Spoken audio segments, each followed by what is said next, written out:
Welcome back, everybody. Matt the Man here. Hope you're well. So let's talk about Trump. I don't do political stuff on my podcast. No politics. I don't even follow politics. I don't care. I don't know when the last time I put on the news. I mean, we're going to be having World War III right now. I wouldn't even know. I don't care about that shit. Sorry. But when it comes to Hollywood, when it comes to movies, and how this could affect movies, that's when I come on.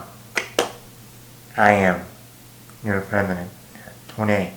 So Trump came out and said he's going to do 100% tariffs on Hollywood films, or Hollywood movies, the movie making industry. Now the problem is, we don't know exactly what that all entails. Let's start there. So hopefully we'll find out a good thing, bad thing, how does it affect movies that are filming right now in other countries. What does that mean for future projects? Like we just heard yesterday that the new Lord of the Rings movie, The Hunt for Gollum, is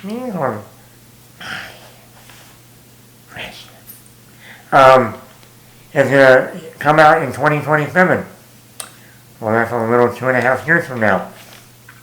But it means that by the beginning of next year, maybe the end of this year, they're going to start filming. And guess what, people?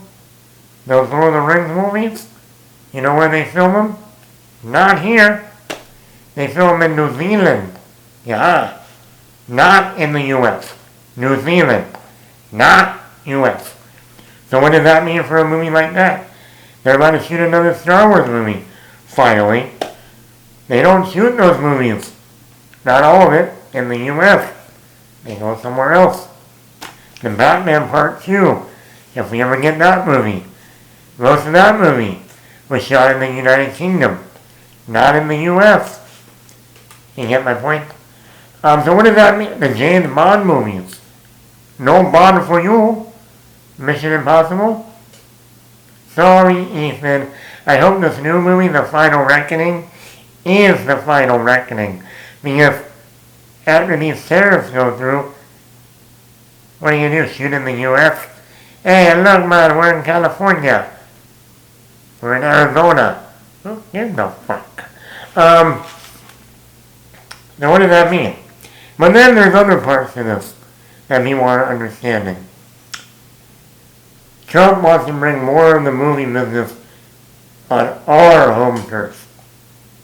Hey, since the pandemic, we lost over 40%. 40% of filming here in the U.S. That is a problem. That is a problem. Because there are people, I'm not pointing any fingers, that actually do have a degree in this shit, but can't find work sometimes, or in general. And it's like, well, because we take people, from California, or we have a certain team that we've been working with, and, you're the weakest link. Goodbye. But now, and like I said, 40% of over 40% is going overseas. So, they're definitely not going to be taking people from the U.S. over there. Only the top of the top, yeah. But anywhere else, they're going to get the people from overseas to work on the films. Why not? It's right there. Cost effective.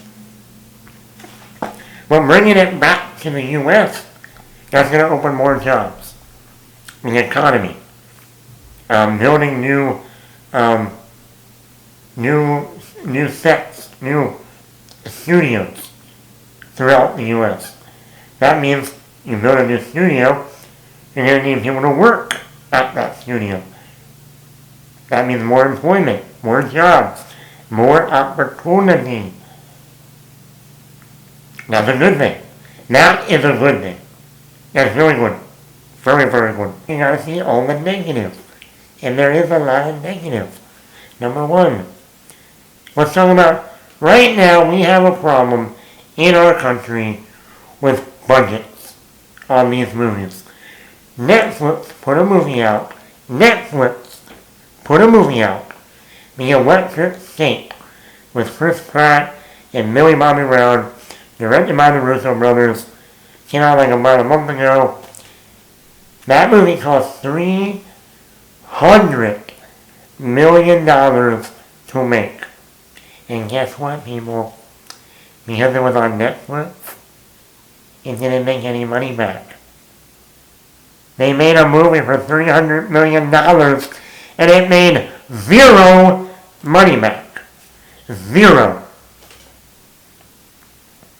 We had back in 2023, we had movies like The Flash, Indiana Jones, the new Fast and Furious 9, Mission Impossible, all close to $300 million budgets, between $250 and $300. Yes, a lot of that had to do with the pandemic, having to reschedule, but still, almost $300 million budgets for all those movies. And guess what? None of them were profitable. None of them broke even. I think maybe Fast and Furious. Maybe. I said the Little Mermaid movie lost $5 million. Lost $5 million. The budgets are way too high. When you can make a fucking Avengers movie for $200 million, but you make a fucking Netflix movie for $300 million, we got a problem. We got a major problem. And the problem is, I don't know if you would understand, filming more in the U.S. is a problem. Because if you can't go and film in other countries to get those landscapes, those vistas, the scenery, the locations, that means you're going to be doing all of that on a computer. Think Avatar. Think the Star Wars prequels. Other than the actors, nothing else is real. That's why those budgets are so high. Now imagine that with every movie now. Every fucking movie. Which means you're going to see less movies being made. Forget about independent movies. No. They can't afford to make that movie. Too much money. Any CGI or any landscape you want that looks like, Abu Dhabi or, the United Kingdom or whatever, Italy, France, forget about it. But the bigger budget movies are going to be able to do that. But their budgets are going to skyrocket. Which means, right now with the problem of only having movies in a theater for 3 weeks, you're fucked. You're not going to make money. You're not going to earn a profit off of your movie. That is a problem. Like I said, they're just going to limit the amount of movies that are being made. Yeah, you might be having more studios here, but once again, when the cost is so high, you're not going to get your independent movies. You're not going to get your original films. You're going to get your blockbusters. You're going to get your sequels. You're going to get your franchise movies only being made. Why? Because they're the ones that are making the profit, and they're the ones that are more of a guarantee that people are going to go see, and you're going to get your money back. Or the studio's going to make their money back. They're not going to make their money back on, Little Johnny goes to Sweden. No. Because if you want to shoot the movie in Sweden, you can't. And if you use CGI, your budget for Little Johnny going to Sweden is going to cost more money than for Johnny to go to fucking Sweden. It will cost more money to put Johnny on a bus and ship him to Sweden or on a plane than to actually make the movie. So Little Johnny doesn't get his movie to Sweden. Little Billy doesn't get, the fish. The point of the matter is, you're only going to see the comic book movies, the Mission Impossibles, the Star Wars. Well, Star Wars, we haven't had Star Wars in 6 years, so let's forget about that. the Jurassic Parks, the Mission Impossibles, the Fast and Furious. You get the point. And that's what it's going to end up being. You're not going to even get you can get your horror movies because those really don't use CGI and they're low budget. They have to start making comedies again. You'll still get your comedies, even though we really don't get those anymore either. So the window is going to shrink on the types of movies we're going to get. Will it be good for the economy in the U.S.? Yes. Will it provide jobs? Hopefully. But,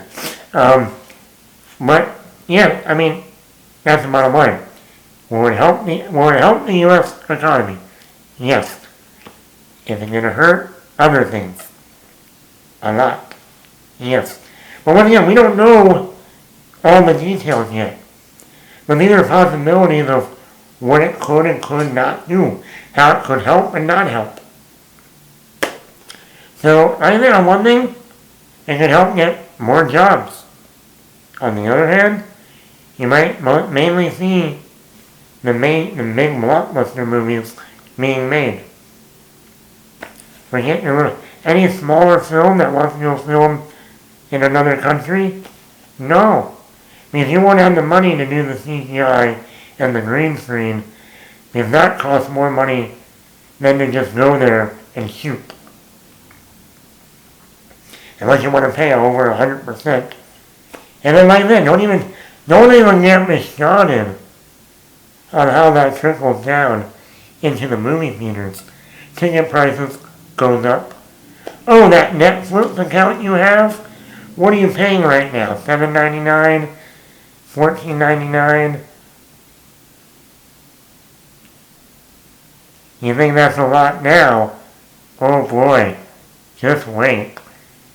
You'll be paying more in Netflix than probably you do your average internet bill a month. You think I'm crazy? Just wait. Really. Because the prices of making the movie goes up. Meaning you gotta use more CGI, which costs more money. Then what do you think is gonna get me? How do you think it's gonna trickle down?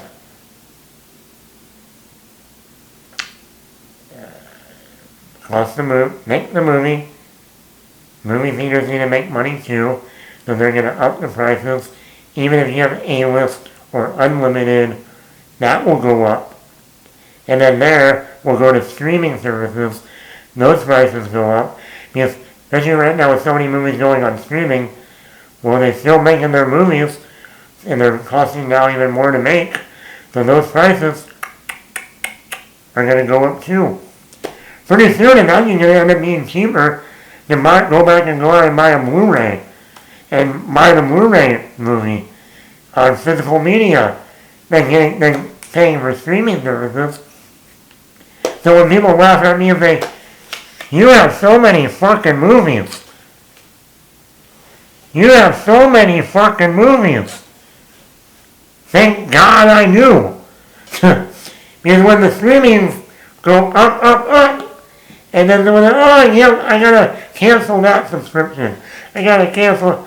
I go, well, if I got that movie right there that's on streaming, well, I got the physical copy. So, I can watch that movie anytime I want. Oh, The Wolf of Wall Street? I can watch that anytime I want. Oh, that Pixar movie? I can watch that whenever I want. Oh, that smaller independent film, because they don't make those anymore, I can watch that movie anytime I want. That Marvel movie, I'll watch that. Star Wars, I'll watch that. Batman Begins, okay. You get the point. So there is a lot of, we don't know yet. Amazon just bought the rights to James Bond. Well, Amazon, you might be shit out of luck. With these tariffs. Anyway, let me know what your thoughts are on this. I'm not here to get political. I'm just looking at the actual, how it's going to fit into the movie business. Yeah, that's what I talk about, movies. So, let me know in the comments below. Matt the Matt here, the Like Mind. hit that subscribe button, leave a comment.